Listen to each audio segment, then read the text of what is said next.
के हर्क साम्पाङको आवाज एउटा साहसी विकल्प हो कि यो केवल अनावश्यक हल्ला मात्रै हो? के उनी प्रधानमन्त्रीको कुर्सीका लागि तयार छन् कि यो सबै एउटा खतरनाक भ्रम मात्र हो त? आजको यो भिडियोमा हामी तथ्याङ्क र गहन विश्लेषणका साथ यसै प्रश्नको जवाब खोज्नेछौँ। सुरु गरौँ खोटाङको एउटा सानो गाउँबाट। नमस्कार साथीहरू, विक्रम सम्वत 2029 फागुन 15 गते खोटाङ जिल्लाको खालताम्छा गाउँमा एउटा बच्चाको जन्म हुन्छ। सामान्य राई परिवार, सामान्य जीवन। त्यो बच्चा नै आजको हर्कराज राई साम्पाङ हुन्। 2054 सालतिर उनी एसएलसी सकेर धरान झर्छन्। महेन्द्र बहुमुखी क्याम्पसबाट राजनीति शास्त्रमा स्नातक र स्नातकोत्तर पढाइसँगै गीत र सङ्गीतमा पनि सङ्घर्ष गर्छन्। तर समय सधैँ एउटै गतिमा चल्दैन। माओवादी द्वन्द्वको बेला सन् 2005तिर धरानमा एउटा घटना हुन्छ। केही व्यक्तिले आफूलाई माओवादी बताएर स्थानीय व्यापारीहरूबाट चन्दा असुलिरहेका हुन्छन्। पछि तिनै व्यक्तिहरूमध्ये एकको रूपमा हर्क साम्पाङको नाम पनि जोडिन्छ। यद्यपि यो आरोप कहिल्यै अदालतमा प्रमाणित भएन, तर उनको राजनीतिक उदयसँगै यो कथा बारम्बार दोहोरिन्छ। अर्कोतिर सन् 2015मा विदेशबाट फर्केपछि उनले आफूलाई भ्रष्टाचार विरोधी अभियन्ताका रूपमा उभ्याउन थाल्छन्। मदन भण्डारी राजमार्गको विस्तारका क्रममा घर भत्किएपछि उनले धरानमा ठूलो आन्दोलनको नेतृत्व गरे। खानेपानी संस्थानको भ्रष्टाचार विरुद्ध उनको आवाजले धेरैलाई आकर्षित गर्यो। 2076 सालको उपचुनावमा उनी मेयर पदका लागि स्वतन्त्र उम्मेद्वार बने, तर परिणाम जम्मा 422 मत। यहाँनिर एउटा रोचक तथ्य के छ भने 422 मत पाएर हारेको मान्छे 3 वर्षपछि 2079 को स्थानीय चुनावमा 20,000 भन्दा बढी मतका साथ धरानको मेयरमा निर्वाचित हुन्छ। यो अन्तर केवल सङ्ख्याको होइन, यो त नेपाली जनताको मनोविज्ञानको सङ्केत हो। जब पुराना दलहरूप्रति जनतामा वितृष्णा जाग्छ, तब मानिसहरू एउटा बाहिरको मान्छे खोज्छ, चाहे ऊ जस्तो सकै किन नहोस्। अनि सुरु हुन्छ एउटा नौलो अध्याय। मेयर निर्वाचित भएपछि हर्क साम्पाङले आफ्नो मोबाइल नम्बर सार्वजनिक गरे र भने, पानीको समस्या, लाइन काटिए, बेथिति जे भए पनि मलाई सिधै फोन गर्नुहोला। धरानको सबैभन्दा ठूलो समस्या खानेपानी। वर्षौंदेखि धरानवासी पानीको एक थपाका लागि तर्पिरहेका थिए। हिउँदमा दैनिक 2 करोड लिटर पानी चाहिनेमा जम्मा 50 लाख लिटर मात्र आपूर्ति हुन्थ्यो। मेयर साम्पाङले एउटा अभूतपूर्व अभियान सुरु गरे, श्रमदान। आफै बेलचा र गैँची लिएर निस्के। धरानबाट 42 किलोमिटर टाढा रहेको कोका खोलाबाट पानी ल्याउने अभियान। उनले भने 2 रात जङ्गलमै बास बसियो, पानी नआएसम्म घर नफर्किने अठोट गरियो। अनि जब कोकाको पानी धरान आइपुग्यो, उनी सार्वजनिक रूपमा आँसु झार्दै पानीले मुख धोए। यो दृश्य सामाजिक सञ्जालमा भाइरल भयो र हर्क साम्पाङ अब धरानका मात्र होइन, पुरै देशका पिपुल्स हिरो बने।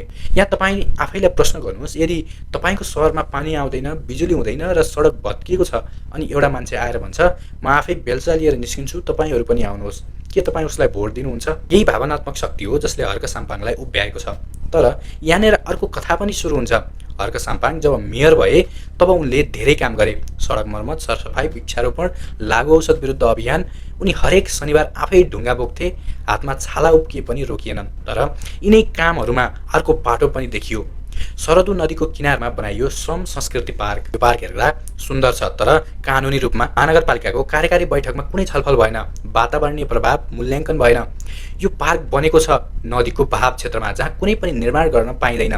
महालेखा परीक्षकको प्रतिवेदनले 1,11,09,000 रुपियाँको पारदर्शी खर्चलाई औँल्याएको छ। अझ आश्चर्यको कुरा के छ भने ती पार्कभित्र सधैँ मेयरकै गीत बजिरहन्छ, उनकी तस्बिर झुन्डिएका छन्।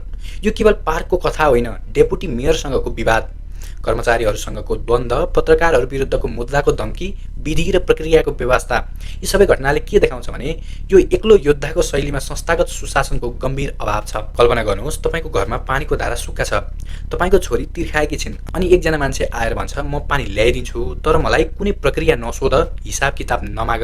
के तपाईँ मान्नुहुन्छ? हामी सबै मान्छौँ, किनभने भोक र तिर्खामा प्रक्रिया गौण हुन्। तर के यो दीर्घकालीन समाधान हो? यही त प्रश्न हो। अनि आउँछ 2082 साल। देशमा एउटा ठूलो राजनीतिक हलचल। सेप्टेम्बरमा भएको आन्दोलनले सत्ता ढल्छ, मुलुक अस्थिरताको भुमरीमा फस्छ। यही मौकामा हर्क साम्पाङ 500 किलोमिटर टाढा धरानबाट काठमाडौँ आइपुग्छन्।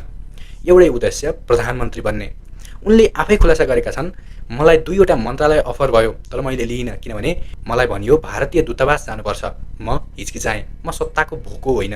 यो घटनाले हर्क साम्पाङको छविलाई अर्को उचाइमा पुर्याउँछ, किनभने नेपाली जनताको मनमा भारतीय हस्तक्षेपप्रति गहिरो आक्रोश छ। यो भनाइले उनलाई एउटा राष्ट्रवादी नेताको रूपमा प्रस्तुत गर्छ। तर के यो सबै सत्य हो कि राजनीतिक स्टन्ट? स्वतन्त्र हैसियतले चर्चा कमाएका हर्क साम्पाङले एउटा राजनीतिक पार्टी खोल्छन्, श्रम संस्कृति पार्टी। चुनाव चिन्ह माटाको डिस्को। उनी देशव्यापी यात्रामा निस्किन्छन्। उनको दाबी हुन्छ, हाम्रो पार्टीले 100% अङ्क ल्याउँछ। अनि आउँछ 2082 फागुन 24 गतेको आम निर्वाचन। परिणामले धेरैलाई चकित पार्छ। हर्क साम्पाङ सुनसरी 1बाट विजयी हुन्छन्। उनको पार्टीले समानुपातिकतर्फ आकर्षक मत पाउँछ र अन्य 2 ठाउँमा पनि सिट जित्छ। यो 3% थ्रेसहोल्ड पार गर्ने नयाँ शक्तिको रूपमा उदाउँछ। यो नतिजा सुन्दा धेरैलाई लाग्न सक्छ हेर बल्ल देश बदलिन्छ। तर यहाँ अर्को कुरा पनि बुझ्नुपर्छ। उनले जितेको सुनसरी 1 हो जहाँ उनी मेयर भइसकेका थिए। उनको जितमा स्थानीय लोकप्रियता र एन्टी इस्टाब्लिसमेन्टको लहरको ठूलो भूमिका छ। के यो राष्ट्रिय स्तरमा पनि दोहोरिन सक्छ त? हर्क साम्पाङको राजनीतिक विचारधारा के हो? उनले यसलाई नाम दिएका छन् हर्कवाद। यो के हो? उनी आफै भन्छन् प्रत्यक्ष कार्यकारी प्रधानमन्त्रीको पक्षमा छु, म भ्रष्टाचार गर्दिन, गर्न पनि दिन्न, एमसीसी जस्तो असमान सन्धि खारेज हुनुपर्छ, प्राकृतिक स्रोतमा जनताको सजिलो पहुँच हुनुपर्छ। सुन्दा एकदमै राम्रो लाग्छ हैन त? तर यी सबै विचारहरूलाई कार्यान्वयन गर्न के चाहिन्छ? संस्थागत क्षमता, अनुभवी टोली र जटिल शासन प्रणालीको गहिरो बुझाइ। अनि यहाँ आएर हामी हर्क साम्पाङको सबैभन्दा ठूलो कमजोरी देख्छौँ। उनको राजनीतिक शैली एउटा वान म्यान सो हो। आफै बोल्ने, आफै निर्णय गर्ने, आफै कार्यान्वयन गर्ने। धरानमा हुँदा उनले उपमेयरलाई व्यवस्था गरे, कार्यपालिकाका बैठक बोलाएनन्, कर्मचारीहरूको सल्लाह मानेनन्। यो शैली एउटा उपमहानगरपालिकामा चल्ला, तर एउटा सम्पूर्ण राष्ट्रमा सिंहदरबारको संयन्त्रलाई यसरी चलाउन सकिन्छ त? विज्ञहरू भन्छन् पपुलिजम सधैँ सुरुमा आकर्षक देखिन्छ, तर यसले संस्थाहरूलाई खोक्रो बनाउँछ। हर्क साम्पाङले देखाएका छन् कि उनीसँग जोश छ, जनतासँग जोडिने कला छ, तर के उनीसँग संस्था निर्माणको धैर्य छ? के उनीसँग जटिल आर्थिक, कूटनीतिक र प्रशासनिक मामिलाहरूको ज्ञान छ? उनले भ्रष्टाचार विरुद्ध लड्ने प्रतिबद्धता जनाएका छन्, तर महालेखा परीक्षकको प्रतिवेदनमा उनकै पालिकामा 1,11,00,000 रुपैयाँको बेरोजु देखिन्छ। उनी भन्छन् विधि र प्रक्रिया बदल्न आएको हुँ, तर के विधि र प्रक्रिया बदल्नका लागि पहिले विधि र प्रक्रिया नै मिच्नुपर्छ त? तपाईँ एउटा सुन्दर घर बनाउन चाहनुहुन्छ। तपाईँको इन्जिनियरले भन्छ पिलर नाली छिटो बनाउन सकिन्छ। तपाईँ राजी हुनुहुन्छ, छिटो छिटो घर बन्छ, तर पहिलो भूकम्पमै त्यो घर भत्किन्छ। किनभने बलियो पिलर बिनाको घर धेरै दिन टिक्दैन। हर्क साम्पाङको राजनीतिक संरचना पनि यस्तै हो कि जस्तो लाग्न थाल्छ। 2082 को आन्दोलनपछि नेपाली सेनाको सहजीकरणमा अन्तरिम सरकारको चर्चा चलिरहेको छ। त्यही बेला हर्क साम्पाङ र उनका समर्थकहरू प्रधानमन्त्रीको दाबी गरिरहेका छन्, तर 265 मध्ये 7 सिट भएको पार्टीको नेताले कसरी सरकार चलाउने? उनले भनेका छन् म रवि लामिछाने, बालेन शाह र कुलमान घिसिङसँग कहिल्यै मिल्दिन। उनले बालेनलाई विदेशी एजेन्ट समेत भनेका छन्। यो कस्तो राजनीति हो जहाँ आफ्नै जस्ता वैकल्पिक शक्तिसँग पनि सहकार्य गर्न तयार हुनुहुन्न? नेपालको राजनीतिक इतिहासले के देखाएको छ भने जसले गठबन्धन बनाउन जान्दैन ऊ कहिल्यै सफल हुँदैन। चाहे त्यो पञ्चायतकाल होस्, चाहे बहुदल, चाहे गणतन्त्र, नेपालमा सत्ता सधैँ सहकार्यबाटै चलेको छ। अनि एउटा यस्तो नेता जसले आफ्नै सम्भावित सहयात्रीहरूलाई दुश्मन ठान्छ, के उसले राष्ट्रिय सहमति निर्माण गर्न सक्छ? यति हुँदाहुँदै पनि हर्क साम्पाङको उदयले एउटा ठूलो सत्यलाई उजागर गरेको छ। नेपाली जनता पुराना दलहरूबाट यति धेरै निराश छन् कि उनीहरू अब जोसुकैलाई पनि एक मौका दिन तयार छन्। हर्क साम्पाङले प्रमाणित गरेका छन् जनताको श्रम र एकताले केही हदसम्म विकास सम्भव छ। उनले धरानमा पानी ल्याए, सडक बनाए र केही हदसम्म जनतामा आशा जगाए।